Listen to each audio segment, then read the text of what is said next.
At 6:07, let's get to your health headlines. Because there's a severe upper respiratory illness impacting dogs across the country. Vets are worried it's only going to get worse during the holiday season. Brianna Clark shows us how you can prevent your dog from getting sick. She is a wonderful model and she is doing great. Sunny isn't modeling for a photo shoot. She's showing one example of what happens when a dog is diagnosed with kennel cough.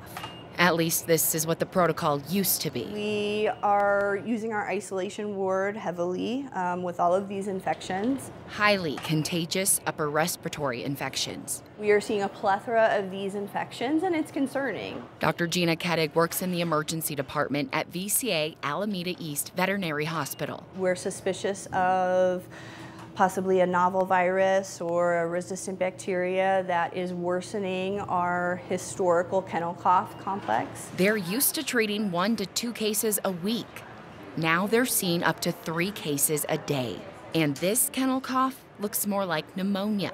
Vets don't really know why. Dr. Kettig says just yesterday, a 6-year-old pup died because of it. It's hard dealing with any condition that we don't have complete control over. And sometimes, despite all of our efforts on all sides, when we don't see a great recovery, that's very hard. And it's unfortunately a reality. The illness is airborne. It can also be transmitted through contact. You know, we know it's hard over the holidays, but considering an in-home pet sitter, if possible, at least temporarily over the next few months until we can hope to see this subside a bit. She says keep vaccines up to date and monitor pets closely. Look out for that rapid progression or decline. Dogs who are sick with this kennel cough are having to be hospitalized, hooked up to IVs, and put on oxygen. Things you want to watch for include coughing, sneezing, nasal discharge, any rapid or labored breathing. Catch these symptoms early.